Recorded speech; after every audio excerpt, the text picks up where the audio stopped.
Welcome to the best sports betting show on the planet. This is WagerTalk Today. And yesterday, we did a segment on dildos and sports betting. And damn it, the prop hit again last night. So shout out to Dave Mason. Shout out to everyone at the WagerTalk fam for cashing in on dildo talk. All right, we got Gianni coming on. He's going to do the Steam Report. Teddy covers. We're going to talk NFL preseason. He's on fire. He cashed again. We are also in the presence of greatness. Dan has hit 100% of his NFL preseason bets, and Ronald Cabang is going to join us to talk Liberty versus the Wings in WNBA. We cashed again in WNBA last night. Andrew Babakitis is going to join us to talk UFC. Let's get started, guys. Let's get started. Gianni, get in here. We got to talk the Steam Report. Missed you yesterday. So good to have you back. Listen, sometimes you make a good bet, the line moves in your favor, and then all of a sudden the team loses outright. NFL preseason. Geez, what do we make of what happened last night in NFL preseason? Because the lines moved in a couple of the games, and then the bets just don't come through. What are we looking at here today? Only thing you could do is place good bets. You can't control the outcome. You have zero control. The only thing that we as bettors can do is place good bets. Put our money down when we're getting the best of it. And the best way to determine that with very little argument is if the ticket in your pocket is at a much better number than what the game closes at. You can't guarantee yourself cashing that ticket.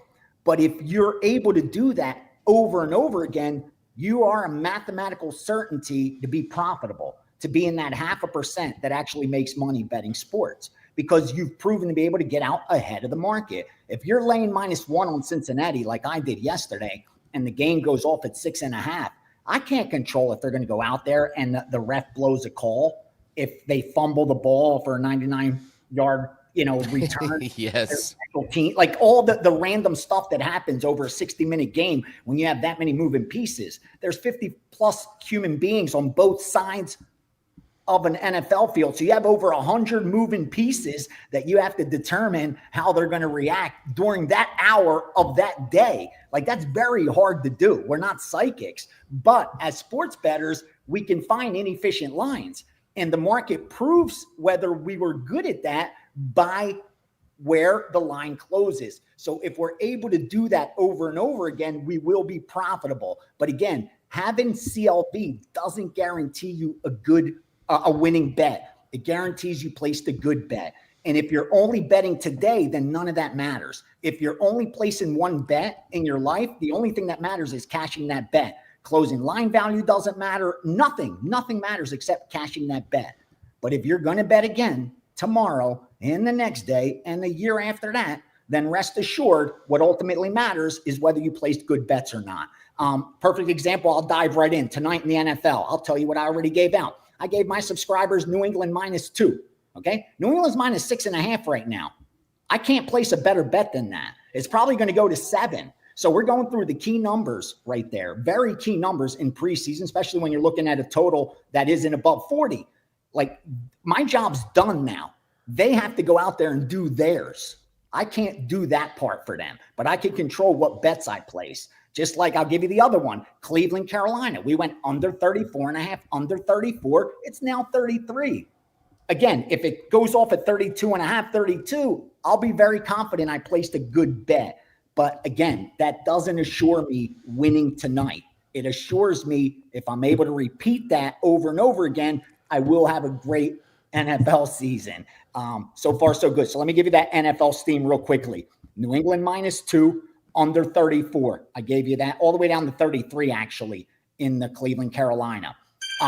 One-sided public tonight, though. The public's taking the 6.5 with Cleveland, like they did with the Eagles yesterday. They're laying the 3.5 with Detroit, and they're taking the 6.5 in Washington. So the recreational bettors are doing what they're supposed to do. They're not chasing steam. And that's why yesterday, those that took the Eagles, that was the right move, because at that point, you only had one decision to make.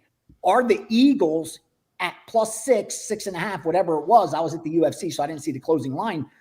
Was that a good bet? Obviously, it proved to be. But same thing today with New England. The only question, if you're going to be betting football tonight and you're looking at New England, the only question you have is Washington plus 6.5 a good bet? Because there's no way that New England minus 6 or 6.5 is a good bet. You could have got 2, 2.5, 3, 3.5, 4, 4.5, 5. Like, what were you waiting for? So obviously New England's out of the picture. Like, that's gone. That train's left the station. So it makes it easier because now you got to conclude, is Washington a good bet? Is Atlanta a good bet? Like, how can you take Detroit now? You had him at -1. You had him at -1.5, at -2. Why would you lay 3.5 through that key number today? So at least the big line movements help you as a handicapper. If you didn't get down early, kind of gives you only one option. And you need to determine whether that significant line move now offers value the other way. Because again, sharp sides tonight, New England, under Cleveland, Carolina, public heavy opposite. They're on Cleveland, they're on Detroit, and they're on Washington. Real quickly, if you want to go over Saturday, because I have some Saturday steam. Yep, let's do that. I gave out Tennessee at -2. That's up to 3.5. Gave out Kansas City at -1. They're up to -3. Gave out over 33, Miami, Chicago. That's 35.5. And we gave out under 37, New Orleans, LA Chargers. That's 36.5. Not a big move there. But we got good numbers on all of those. Hopefully when the dust settles, we end up turning a profit. But again, you don't try not to draw conclusions off one game, 1 week, even one preseason of football. It's a long season. There will be a lot of bets made. So please don't think because yesterday Cincinnati moved 6 points and lost that CLV doesn't matter. Because during the rest of the NFL season, try to get yourself some CLV. You'll do just fine. Yeah. The other interesting thing, and man, look at these final scores.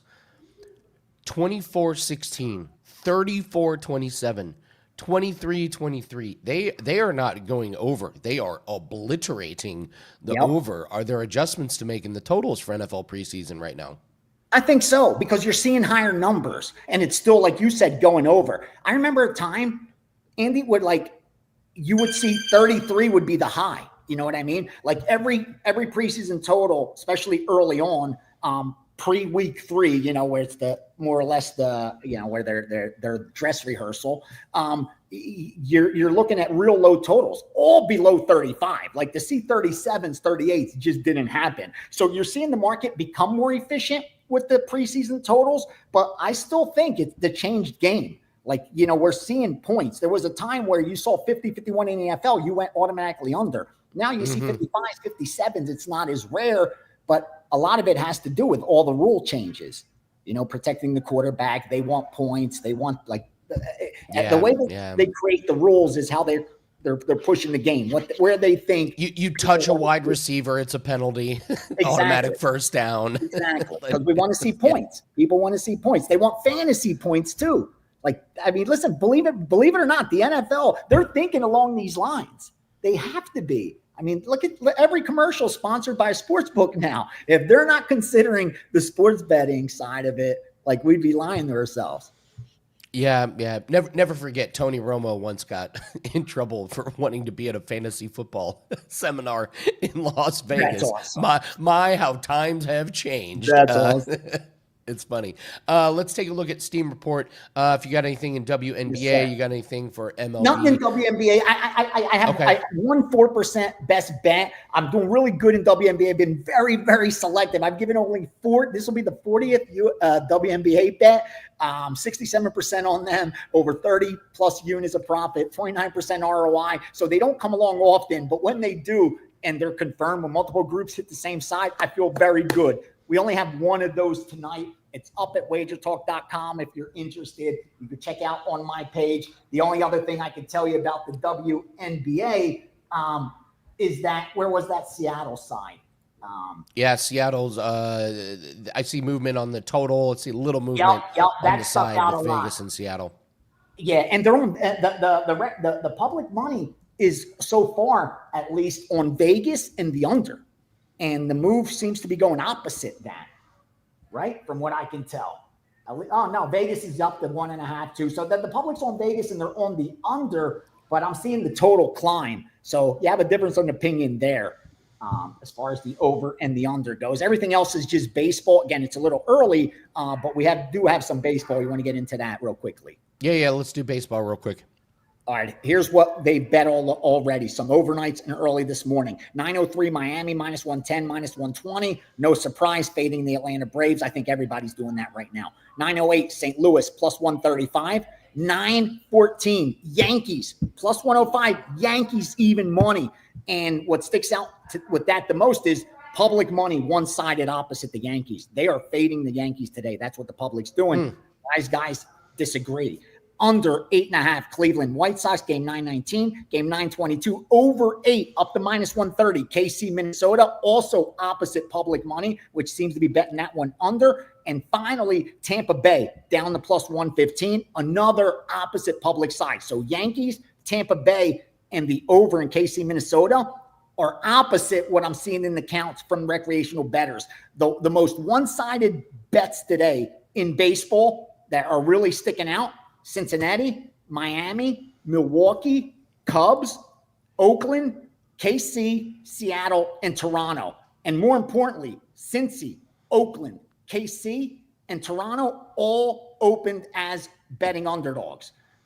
That's always a red flag for me in those money line sports. When I see heavy money on a dog, it makes me pay a little bit of attention, because we know the bias of most recreational bettors are towards favorites and the over, especially when you're talking money lines. Like, they'll lay -17 on a college football game comfortably, but they rather, they're comfortable laying -200 favorites in Major League Baseball. When they're taking the dogs, though, you got to pay attention. And those are Oakland, KC, Toronto, 3 dogs that they're still betting, and Cincinnati, they flipped it. They were the dog. Now they're the favorite. Justin, thank you, brother. Sometimes you just got to bring. I wasn't here yesterday, so I said I got to bring everything today. Santa's bag. I see nothing in UFC of note. I don't know if you have seen anything, Gianni. On Friday, I always want to get your thoughts on UFC. If you see anything, I really don't have a whole lot. I taped 2 shows yesterday, and luckily I'm around people that are sharing their own opinions, guys whose opinions I respect. And here's what I can tell you. A couple dogs that stick out that sharp bettors are on, Angela Hill and Andre Fili. If you're piggybacking sharp sides in MMA, I think those 2 dogs, you get a split, you'll turn profit. For whatever reason, multiple guys that I respect are on both those dogs, the Angela Hill side and the Andre Fili side. And real quickly, I gave out video. You can check it out at my Instagram or TikTok, whatever. I gave out main event, co-main event out there too. So always make sure you check that out. And at WagerTalk, I'll put up some free premium play if I get some volume today for you guys. Yeah, have fun betting on Andre Fili. Have fun when he makes 37 mistakes, sticks his neck where it shouldn't be, doesn't capitalize. Against someone like C-Rod, who's just so workmanlike. Yeah. Methodical, just push up against stuff. He's begging for you to make a mistake, and he gets the dream matchup against the guy that makes a mistake every time. Gianni, happy Friday. What do you have up for everyone at WagerTalk? All right. Obviously, the Saturday and Sunday packages are up for preseason football. More stuff will be added in there. As you see late, we get some of those team totals, some of those first half stuff. NFL college football season packages up there. As far as futures go, I'll have the baseball up. The 4% WNBA best bet, one isolated play, is already up. And Steam Rooms at 10 o'clock Pacific, 1 p.m. Eastern. We'll be digging deep, preparing for what's ahead. A lot of football coming up, so excited about that. And next Wednesday, I'll be taping Bet On It with Marco and Kelly. So excited to preview NFL and college football for you guys. Yeah, Gianni, it's really sad. We downgraded Bet on it. I'm out, you're in. So I apologize to the people. I'm not on there anymore. You are. It's a big downgrade. No, I'm just kidding, Gianni. you, you, you were born to do that one. It's just too hard for me to do props on Wednesday. The props are not out yet, so that segment was running a little dry. So Bet on it's going to be amazing. Gianni, you're going to be amazing. And Monday morning, people tune in Monday morning, because it's Contender Series time, baby. We're gonna go over some contender. And I'll be on the telecast. I got my. Are you really? Yeah. I got my. I didn't know, because from year to year, you don't know. Yep. Those jobs aren't guaranteed to nobody. You know what I mean? So I was just holding my breath. And 2 days ago, I got an email with call times. I thought it was for the things we were taping yesterday, but I saw DWCS in the front of it. I'm like, yes, all right. So yeah, nice. Again, okay, well, you remember you made a promise to me. You made a promise. Real quickly for SF9er, brother, I'm your biggest asset. If I continue to lose for you, just fade me. Like, well, come on, you're sharp. Just bet against me. Like, what else you got to do? I just keep losing for you. It's easy. Solve that problem. What did I promise you? Give it to me so I could follow through. Yeah, I don't break Contender Series swag.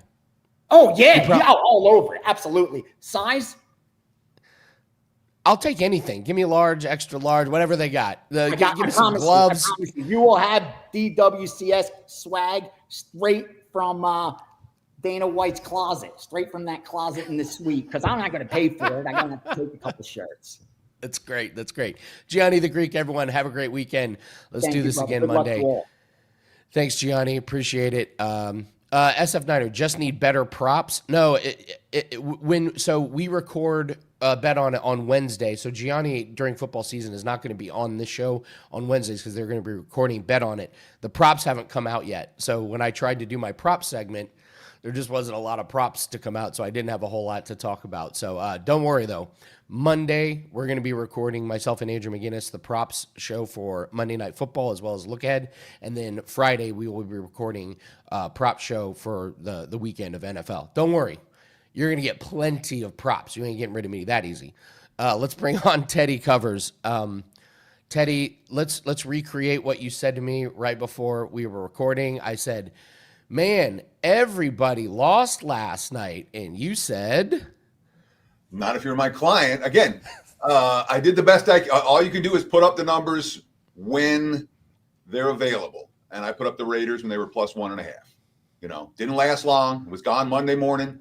But all my subscription guys got Raiders plus 1.5. And obviously the game finished in a tie on a blocked field goal from the Raiders. They had a chance to win by 3, but couldn't get it done on the very final possession. Certainly wasn't a right side. The first half was pretty ugly, but my handicap was the Raiders will have the edge after halftime. The majority of these games, you're going to see the point spread outcomes get decided after halftimes, and that's where I'm looking for my edges. The markets really focus on where the Look, the starters are playing for Cincinnati and the like. Oh, we better get our money on the Bengals. Starters are good for first half wagers. They're not meaningless, but not all that important when it comes to full game wagers because 30 minutes get played after halftime. So that's what I'm focusing on. Now, if you bought that play, if you got on board with that, and I pulled it down after the line moved, 3 was my line parameter on that game. So I pulled it down. It wasn't for sale yesterday because the line had moved beyond my parameters. Normally, I'm not going to bet it at anything higher than -3. That being said, the clients cashed for that game. I cashed my ticket for that game, and now we're 2-0 in the preseason. See if we can do it again tonight. All right, well, let's talk Commanders and Patriots. I want to talk about this game a little bit in particular, but also just get your thoughts overall on some of the things that we've seen. So we got right now, the line is New England -6.5. The over-under is 35. What's your take on this preseason game? Yeah, I've waited all week for a +7, and they're starting to pop, but I put it up to clients at +6.5. This is a client play for me tonight. And again, something that Gianni talked about in segment 1 on WagerTalk Today. He's like, yeah, sure. If you like New England, the ship has sailed. If you like Washington, and at 6.5, I do like Washington. Well, that's the only way you can bet it. You're not going to make money getting on the wrong end of these 4, 5, 6 point line moves in the preseason. And I get it. No, Mike Vrabel dove into a pile and came out with a bloody cheek. And Dan Quinn didn't. Therefore, the intensity for the Pats is greater. Nuts. We're going to see some Drake May today. In fact, we're likely to see New England starters against Commanders backup. Washington's not going to be playing a whole lot of starters today. And the quote from Vrabel is, I would say that most everybody that's healthy should expect to play in the game. How long they'll play, I don't know, but we have to prepare to play in football games, prepare to win football games. That's the mentality we're going to take. So in the first half, there may be an edge for New England against Washington. After halftime for the Patriots, we're talking about Ben Woolridge from the Louisiana Raging Cajuns behind center. We're going to see some Josh Dobbs for the Pats, but the impression I'm getting, we're going to see a lot of Woolridge in this game. He's making his NFL debut in the preseason against the Commanders team that I think has decent defensive depth. For Washington, their defense has actually been the better of the two units in training. There's been a lot of talk about Terry McLaurin Terry McLaurin and his contract dispute. And every beat writer saying this offense is working without McLaurin in the mix. They need him at number one. I get that. That being said, we're not going to see Jaden Daniels. We're not going to see Marcus Mariota. Who are we likely to see in this game? Josh Johnson behind center. Josh Johnson been in the league since 2009. This is his 8th team. He is a proven preseason performer, and he makes plays with his legs, which is exactly what we'd like to see. Sam Hartman is going to get extended stamps today. He was a 5-year starter in his 6-year college career. The only year he was a starter all 6 years, but he got hurt in one of them. At Wake and then at Notre Dame. He was in training camp last year. He was with the practice squad for last year, so it's not like he's trying to pick up and learn a new offense. So put it all together, all right? Yes, the Pats need some reps. The Pats have quote-unquote, the urgency with Vrabel. And Vrabel had a pretty good track record in Tennessee as a preseason head coach. How did he do his first year in Tennessee as a head coach? 0-4 straight up, 0-4 against the spread. I'm not convinced that at the current line, New England had any business laying this type of number. Feels a lot more like a pick-em type game to me or a field goal type game to me than it does a Patriots blowout. Teddy, we talked earlier about these totals just like not even coming close to going under. Like they are flying over. Do you take anything away from that, or is these just kind of anomalies and it's game to game? What's your take on the totals so far in preseason? So look at Baltimore Indy yesterday for a prime example. The Ravens had a 86-yard punt return touchdown. They had a 69-yard kick return that set up a touchdown, and the offense didn't do diddly squat for either team. Oh, also, they were scoring touchdowns in the red zone, not field goals. In other words, when you're talking about, this game offense is moving up and down the field, it was not. It was a fraudulent over. You'll get those. They'll happen. But 4 games into the preseason, the Hall of Fame game and 3 games last night, I'm not sitting there going, bet a bunch of overs today. Red zone execution, where the turnovers are on the field, big plays or the lack thereof on special teams. They're all factors that lean to totals. And if I was playing anything today, again, going back to something Gianni said about Carolina, Cleveland, he got the best of that number. That total was 34. Now we're 33, 32 and a half. If I was betting any total today, it would be that under.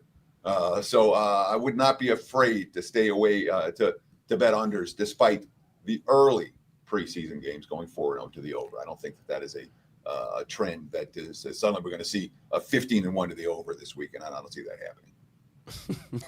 No, and if you do see a 15-1, you better bet your britches we're going to the other side the next week, because those are not sustainable numbers. Let's move to MLB. Teddy, I want to get your take on this Blue Jays Dodgers game. Scherzer versus Kershaw, 2017 called. They want their pitching matchup back. Kind of an interesting matchup here with Scherzer and Kershaw, but both have been pretty decent. What's your take here? We got Dodgers slight favorite. Toronto as an underdog. Over/under is at 9. I feel like several years ago when you have a Scherzer Kershaw pitch up this match, this over/under would be like 6.5. But what's your take on this game? So, first of all, yes, we're not getting Scherzer and Kershaw in their primes. That being said, we've got 2 first-ballot Hall of Famers who are both in good current form tonight. I love this matchup. It should be a ton of fun in L.A. with the Dodgers and the Blue Jays. looking at my Odds Logic live odds screen right now. We've seen the money, the overnight money came for Toronto. We're seeing a little bit more of that even today. Minus 135 now for the Dodgers, even lower at some books. Let's call it plus 120 as a take back on the Blue Jays right about now. Of these two starters at this stage of the season, I trust Scherzer more. Kershaw's clearly declining, okay? His last 5 starts, he's lasted 27 innings, so he's not eating up innings. 13 strikeouts in his last 5 starts. He's gone under his strikeout prop. Every time I wouldn't argue with an under on his strikeout prop again tonight. 2 of his last 3 starts, Kershaw couldn't make it out of the 5th inning. His splits show that he's worse at Dodger Stadium and worse at night. This game at Dodger Stadium at night. Scherzer's not declining. He spent half the year on the IL, and that's a good thing when it comes to pitching in August. Scherzer's got more left in the tank right now than Kershaw does because of that thumb injury. His last 2 starts, 16 strikeouts, no walks.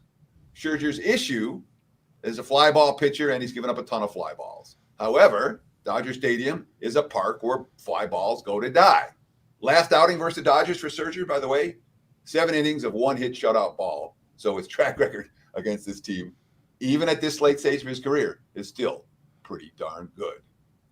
The Dodgers are 8-9 since the All-Star break. They're not a team that's worried about anything except October.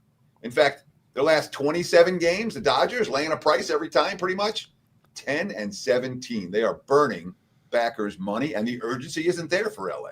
It really isn't. Now, Toronto's 12-7 since the All-Star break. You get an asterisk there. They faced slumping San Francisco. They got the Yankees when the Yankees were falling apart. They got the Tigers when the Tigers were falling apart. The last 3 series, Baltimore, Kansas City, Colorado, not exactly a who's who of elite teams over the second half of the season. 3 teams that are combined 64 games under 500. And, of course, they just beat up on the Rockies in Colorado. It'll be much tougher here, obviously. But look at the records. One team 68-48, one team 66-49. One team, again, comparable records, basically the same record. They're a game and a half different. One team has cost their backers 8 units. The other team has won 16 units for their backers. So it's not how good the teams are. It's the value that they offer at the current time and the price range. And the Blue Jays have consistently been the undervalued commodity in this series. All right, this season, the Dodgers not so much. Motivation? Here's Scherzer. Quote, they won the World Series last year. They're the champs. You want a shot at the champs. You want to beat them. That's what this game is about. I agree with the sharp money coming for Toronto. It'd be Blue Jays or pass for this better. And I want to say, tell us what you think in the comments. We appreciate them. We appreciate the likes. We appreciate the follows very, very much. It's such an expensive price tag to bet on the Dodgers this year. The books are just like, oh, Dodgers are playing 30 cents. If you want to bet on the Dodgers, your breakdown is absolutely spot on as always. And preseason NFL going great for you. Tell everyone what you have up for clients at WagerTalk. Yeah, and again, I'm not trying to reinvent the wheel. All I'm trying to do is put out plays the best you can do where the numbers are available right now. I bet one early in the week. I got one for today that I waited, to see if we can get the best of the number. Available right now on my homepage, wt.buzz/TC. We're also involved in MLB for tonight. What am I? 64% over the last 10 days. Solid, making money. See if we can do it again this evening with single best bets in NFL X and MLB for tonight. Well, Teddy, I'm going to get ready to tell everyone about the Flex Day special. Get the Flex Day. Use Teddy today. Use me tomorrow because I got a 5% in UFC. Let's do the Teddy and Andy special. Thank you so much, Teddy. NFL preseason, 100%. Let's keep hitting 100% of our bets. Okay, Teddy, in NFL preseason, let's keep winning percentage. Let's keep that winning percentage. That's all I can do. But I'd love to cash. I think we're getting the best of it tonight. I expect to cash again tonight, and we'll see what the weekend brings. All right, Teddy covers best in the business. Thank you so much for joining us. Always a pleasure. Can't wait for more insight during football season. We mentioned the Flex Day special. It's only $48 for 3 days of Flex Picks. Saves you 30%. All about flexibility. Literally, the name Flex is in the word flexibility. You choose the handicapper you trust each day, and you get every play they release. We mentioned it. You can take myself on Saturday. You can take Teddy on today. You can take Ronald Cabang, who's coming up on Sunday. You get your handicapper no matter what sports that they have. You want to plan ahead, you can schedule picks up to a week in advance. Again, you get to switch experts, you get to switch handicappers. You have the control, you have the power. You can do that. It's one of the best deals in all of the industry. So 3-day flex pass marked down to $48. Take advantage of that. WagerTalk.com. All right, Dan, let's go all around the world. We got a couple of free plays to go over. Not a huge slate. We gave out that NASCAR play yesterday, so if you missed that, Shane Van Gisbergen to win, that's still at plus 135. Pavlos put out a soccer play, Syria versus Palmeiras. We're taking Syria +1 in regulation. Palmeiras, they got to have some fatigue coming in. 7 matches in 19 days, and Sierra in good form. They beat a really good team last time out, 2-1. So we're going to get a really, really nice number here on Sierra at +1. That game is on Sunday. And then this is for all you live viewers. This tees off at 1:40 Eastern time, so about an hour and 10 minutes from now. Russell Henley under 68.5 round 2 score.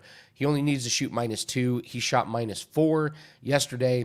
All the stats look good. This guy is as steady as it gets. He's always undervalued. I can't believe we're getting 68.5. I would have swore this would be 67.5. So take him. That tees off in an hour and 10 minutes. Live bet for golf. All right, let's bring on Ronald Cabang. We got to talk a little WNBA.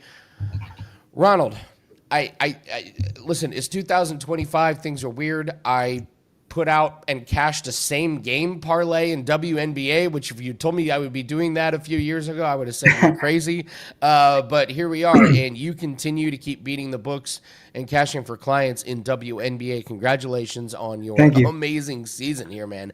We're going to talk Liberty and Wings, but I got to ask you, what's been the secret? Are you focusing on totals? Are you focusing on spreads? Are you focusing on props, teams? What's been the secret here, man? Yeah, it's spreads and totals. I'm pretty basic. I stick to what I know. I tried to add props last season or the season before, and it didn't go well.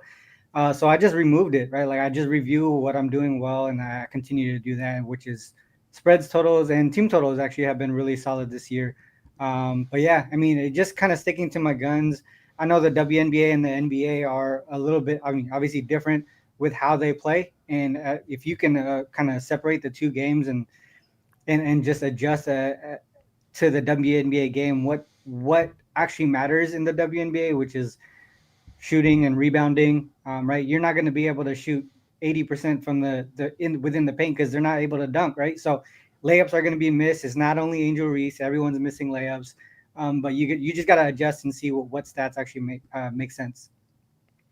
Cabang is cabanging the books, says David. So great comment there, David. All right, let's talk a little bit about this Liberty and Wings game. What do you have this breakdown for?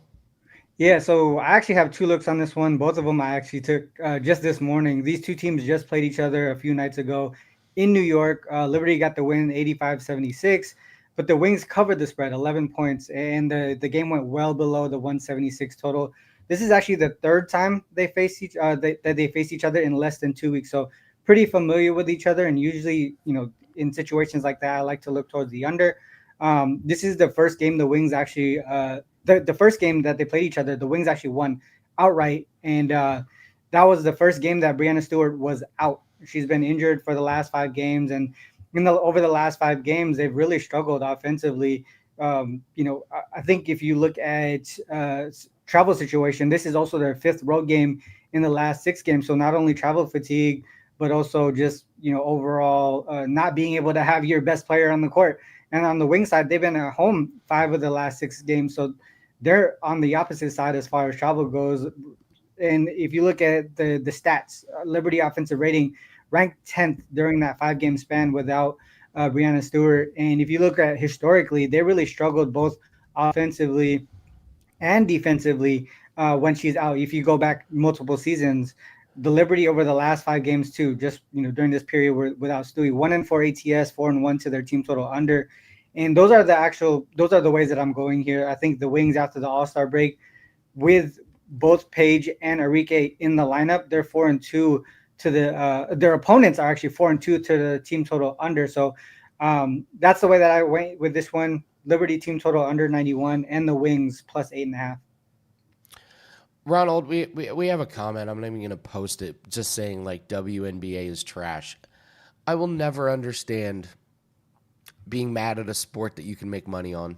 I can't wrap my head around it, man. What's your record in WNBA this season? So hitting 58%, up 85 units.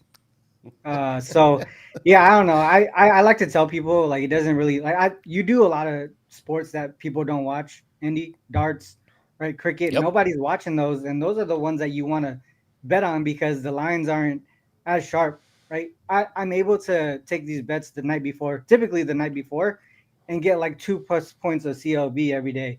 And you heard Gianni, CLV isn't the 100% indicator that you're going to win, but at the same time that you're getting the best of the number, and that's the goal, as far as being a handicapper, being able to run my own numbers and originate my own numbers. I'm able to capture where the advantages are ahead of time. And so that's, I try to not to talk too much about it just because it's my process. But it doesn't, you don't have to watch it. You just want to watch your bankroll grow. It's the best betting on a sport you don't watch. You're making your money work for you. You don't have to invest the time to watch it. That's my favorite part about betting sports, that I don't have to watch. So yeah, great stuff, Ronald. Absolutely great stuff. Aaliyah Boston keeps going over her rebounds. Thank you very much. Sophie Cunningham keeps going over her points. Thank you very much. There's tons of player props and everything out there. Tell everyone what you have up for today and for this weekend at WagerTalk. Yeah, so I just got those. I gave out 2 actual client plays right there, and then I have 4 total. There's 3 games today. A lot of things check the box, so I have 4 total plays. Actually, college football and NFL, I have really strong bets in the opening weeks, and typically that's where I do most of my damage in the first 6 to 8 weeks in football. So if you are interested in that, those are already up, both 5% plays, and if you have my history in 5% plays, number 1 all time in win percentage, profit, ROI for 5% plays. I think it's like 43 and 12 over the last 3 years in 5% plays. So if you're interested in that, those are already up. Love it, Ronald. Great stuff as always. Keep killing it in WNBA, brother. Keep killing Appreciate it, man. Yep, absolutely. Ronald Cabang, everyone. All right, we got Andrew Babakitis. The show keeps moving on, guys. Hit this like button, please. Helps the YouTube algorithm out a lot. And leave us a comment in the comment section. We're bringing on Andrew Babakitis. We got to talk real quick about this UFC card. Andrew, thank you so much for joining us. How are you? I'm doing all right, man.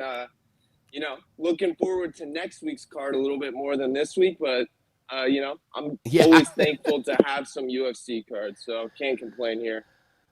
All right, I'm going to jump right into it. We've got Violence Parlay. There's 2 easy legs for me to start with. Now, they're minus 900, minus 1,000, but Uros Medic and Gilbert Urbina. Uros Medic has never seen the judges his entire professional career, so I'm going to play that one. Julius Walker versus Rafael Cerqueira. I'm certainly playing that one to not go the distance. Cerqueira is truly terrible. That man is going to get knocked out, no question. So it gets me to minus 455.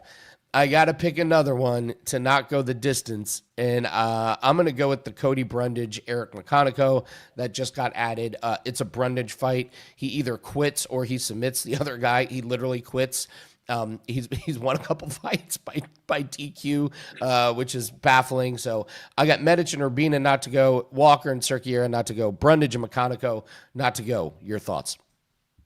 Yeah, man, it's hard to disagree with any of those predictions. A lot of these guys are hard to trust, and I could see a lot of finishes on this card. I know 9 of the 12 fights are over a $3 price tag, so I'm expecting to see some finishes for sure this week. Yeah, absolutely. What's the handle like on a card like this? Not great, to be honest, but yeah. Like day of, we'll get all the big parlay action. But a card like this, where, like I said, there's 9 favorites that are $3 or higher, a lot of the sharp guys will come in day of when they see that the price has kind of hit the peak of the minus, and they'll come in and take a shot on the dogs. So I'm expecting at least a few of these dogs to get hit within the next, 24 hours before that card starts. So I'm not sure which ones. We've already seen some movement in the Urbina fight, and that Medic price is coming down quite a bit this morning. But yeah, there should be a few bigger shots tomorrow. All right. Any sharp money that's got you concerned? Maybe they got ahead of the line out in front of you guys. No, honestly, I'd say we like to see a few bets on the dogs this early. We've seen some bets on Eric Anders, Feely. There's been a couple bets. Angela Hill's been pretty popular this week. Nothing overly respected. There was a pretty large sharp bet on the total in the Ursig Ode fight on the under. I don't disagree with that one. Ode's been finished a few times, and Ursig's looking for a big bounce back spot, but nothing overly respected so far this week. Okay. All right. Anything that you've taken already for next week? I already know I got my bets ready to rock. Let's take a look at next week's card. Anything that they've come in already? Yeah, let me scroll down to that. I mean, just going through that card, I put that one up super early. That card feels like a ton of bettable prices. There's nothing too juiced for the favorites, but looks like we've gotten good action on Duplessis so far. That price has come down quite a bit from where we opened that. We had that up for months. We did get a respected bet on Jessica Andrade, and that, you can see the indication in that price movement. Those are probably the two sharpest early sides for next week. Nice. How's the action been for the contests you guys are running for NFL so far? The contest, it's going well. I mean, the college football one, this is the first time we're doing it. And I mean, I think we're all pleasantly surprised to see the signups on the college football one as we're just trying it out this year. So, yeah, if you guys are in Vegas and want to get down on a college football, I think this is the only book that's doing it so far. I'm sure there will be followers in the future, but yeah, come down here and sign up for sure. All right. Well, enjoy a not so busy weekend because the storm is coming, brother. It's right around the corner. Andrew, thank you so much for joining us. Tell everyone what you got going on at WestGate. Yeah, like I said, if you guys are in town, stop by, sign up for those contests. I know that's going to pick up, so it's better to get in early than right before the deadline because that's when most of the signups will take place. Next week, like I said, with these UFC fights, we'll do some reduced juice on a couple of these major fights, probably the Pico fight and the main event. So yeah, really looking forward to that. Always thankful to you guys for having me on, and I'm excited to hop in next week where I'm sure I'll be able to share a lot more information on that card. Love it. Andrew Babakitis over at WestGate. Go say hi to him and the crew. Thank you so much for joining us every Friday to talk UFC, Andrew. Appreciate you. Have a great weekend, brother. Thank you. All right, Dan, jump in here. I told everybody we're in the presence of greatness. 100% on NFL preseason. Your call on the Eagles was... I mean, we don't have to say that it's only on 2 picks, but yeah, we'll just leave it at 100% NFL preseason. But that's the thing, Andy. It's like the line got out of whack, and last night was a perfect example. When yesterday on the show I said Eagles plus 6.5. I love this bet. I think they could win outright. I said Tanner McKee is one of the better backups in the league, and it's a perfect example of was that a public play at 6.5. Eagles became a public play. But guess what, folks? If you get so obsessed with fading the public, you're going to pass up on losing or winning bets. You know what I mean? Like there's a reason why public still bets, Andy. They don't lose 100% of the plays that they make. So yeah, that one felt good, man. When you have a read like that, and then you go back to the Chargers game, when we have a read like that just slaps, it makes you feel good. But that's why you got to remember, like, hey, let's make sure we don't pull off the rubber band, especially when we're talking about, NFL preseason. But it's been nice. We've been cashing for the WagerTalk viewers, and that's what I love doing. We could have retired off our read on that Chargers game. Like you and I had that thing. We said dialed same game in. parlay it. I mean, It dear was God. amazing. Yeah. All right, you have a lacrosse bet. We're going to release this to clients, but it's Friday. Let's give it out for free to the people. Let's do this. Yeah. What do you got in Now, lacrosse for us this weekend? I even tweeted this one out because I love it. I love this bet. And unfortunately, though, those in the sports betting community, I got a reply on my tweet, and it was Trent at ya. Book it with Trent, saying he's tailing this bet for a mortal mega. Oh, So no. I maybe don't love it as much now that I know that Book It with Trent is going to be on it. All kidding aside, we love you, Trent. But I'm going with the Utah Archers tonight, Andy. I like the Utah Archers getting the goal and a half. Here's the reason, folks. I know, end of the show, Friday. You don't want to hear a big lacrosse handicap, but this would be a historic game in PLL history. Since 2019 is when the league's been here. We've been betting on it since 2020. That's when lines became available. Since 2019, no team has ever gone an entire season without covering a spread. That's what the Utah Archers, who were back-to-back champions, are looking at doing tonight. If they go, they're 0-9 currently. They would be 0-10 against the number. And yes, it would worry me if they weren't dogs. This is only, I believe, around the 10th time. No, it is. It's the 10th time that Utah will ever even be underdogs because they're a team who's a top squad year in and year out. So this is the 10th time since 2019 that they are underdogs. And they're going to be underdogs to a Carolina Chaos team who's projected to not even make the playoffs. They clinched last week. Utah Archers' playoff hopes are on extreme life support. Not only do they have to win by margin and scoreboard watch. Some things have to break for Utah to sneak into the playoffs here. Carolina's already made it, and they weren't even supposed to be there.